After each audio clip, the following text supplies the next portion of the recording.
Chapter 33. The Specksnyder. Concerning the officers of the whale craft, this seems as good a place as any to set down a little domestic peculiarity on shipboard, arising from the existence of the harpooner class of officers, a class unknown, of course, in any other marine than the whale fleet. The large importance attached to the harpooner's vocation is evinced by the fact that originally, in the old Dutch fishery, 2 centuries or more ago, the command of a whale ship was not wholly lodged in the person now called the captain, but divided between him and an officer called the Specksnyder. Literally, this word means fat cutter. Usage, however, in time made it equivalent to chief harpooner. In those days, the captain's authority was restricted to the navigation and general management of the vessel, while over the whale hunting departure and all of its concerns, the Specksnyder or chief harpooner reigned supreme. In the British Greenland fishery, under the corrupted title of Specksnyder, this old Dutch official is still retained, but his former dignity is sadly abridged. At present he ranks simply as the senior harpooner, and as such is but one of the captain's more inferior subalterns. Nevertheless, as upon a good conduct of the harpooners, the success of a whaling voyage largely depends, and since in the American fishery he is not only an important officer in the boat, but under certain circumstances, night watches on a whaling ground, the command of the ship's deck is also his. Therefore, the grand political maxim of the sea demands that he should nominally live apart from the men before the mast, and be in some way distinguished as professional superior, though always by them familiarly regarded as their social equal. Now, the grand distinction between officer and man at sea is this: the first lives aft, the last lives forward. Hence, in whale ships and merchantmen alike, the mates have their quarters with the captain, and so too in most American whalers, the harpooners are lodged in the after part of the ship. That is to say, they take their meals in the captain's cabin and sleep in a place indirectly communicating with it. Though the long period of a southern whaling voyage, by far the longest of all voyages now or ever made by man, the peculiar perils of it, and the community of interest prevailing among a company, all of whom, high or low, depend for their profits not upon fixed wages, but upon their common luck, together with their common vigilance, intrepidity, and hard work, through all these things do in some cases tend to beget a less rigorous discipline than in merchantmen generally. Yet never mind how, like an old Mesopotamian family, these whalemen may, in some primitive instances, live together. For all that, the punctilious externals, at least, of the quarterdeck are seldom materially relaxed, and in no instance done away. Indeed, many are the Nantucket ships in which you will see the skipper parading his quarterdeck with an elated grandeur not surpassed in any military navy, nay, extorting almost as much outward homage as if he wore the imperial purple and not the shabbiest of pilot cloth.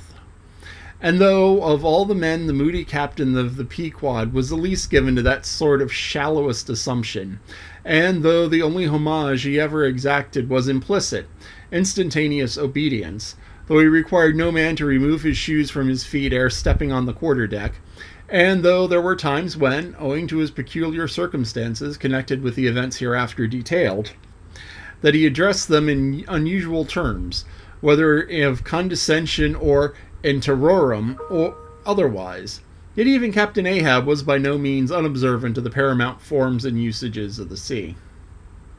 Nor perhaps will it fail to be eventually perceived that behind these forms and usages, as it were, he sometimes masked himself, incidentally making use of them for other and more private ends than they were legitimately intended to subserve.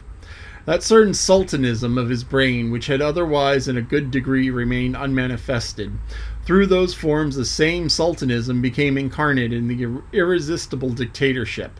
For be a man's intellectual superiority what it will, it can never assume the practical available supremacy over other men without the aid of some sort of external arts and entrenchments, always in themselves more or less paltry and base. That it is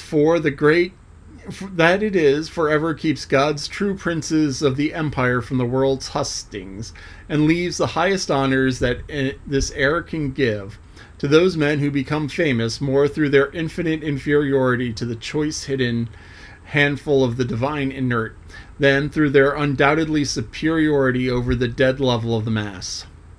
Such large virtue lurks in these small things when extreme political superstitions invest them, that in some royal instances, even to the idiot imbecility, they have imparted potency. But when, as in the case of Nicholas the Tsar, the ringed crown of the geographic empire encircles an imperial brain, then the plebeian herds crouch abased before the tremendous centralization. Nor will the tragic dramaticist, who would depict moral indomitableness in his fullest sweep and direct swing, ever forget a hint, incidentally so important in his art, as the one now alluded to. But Ahab, my captain, still moves before me in his Nantucket grimness and shagginess. And in this episode touching emperors and kings, I must not conceal that I have only to do with a poor old whale hunter like him, and therefore all outward majestic trappings and housings are denied me. O Ahab, what shall be grand in thee? It must be plucked at from the skies and dived for in the deep, and featured in the unbodied air. This is the end of chapter 33. So, Specksnyder, as I said, is from the Dutch. Speck means fat. It's just generally a fatty piece of meat. Snyder is to cut, related to the German word schnitten, like schnitzel, which is a cut of meat. So, Speckschneider is, as it said, someone who cuts the fat. Now, it talks about Ahab and how there's nothing really grand about him, and he doesn't force anyone to show him respect beyond instant obedience, which is, it's a level of itself that it's like, okay, he's not forcing anyone to respect him, but the people respect him nonetheless. Now, one thing that I want to point out that may have been lost in the whole bit there was it talked about Ahab uses his privileges for other things. So if you have certain privileges, things that you're allowed to do, and there's the usual thing that you would expect the people to use these privileges for. For instance, Ahab has his own cabin, which gives him a place that he can go and think and hide. But this is saying that he's using the cabin for something else besides just, being alone on a cramped ship. So that's one of those things. It's like, gee, I wonder what he's using this privilege for. So it's going to be interesting because, this is the foreshadowing. This is one of those things where it's like, okay, this is something that's going to happen later, and I'm letting you know that something important is happening here. So we'll see what happens with Ahab and some of his privileges as captain that he's using in a way that's not the usual.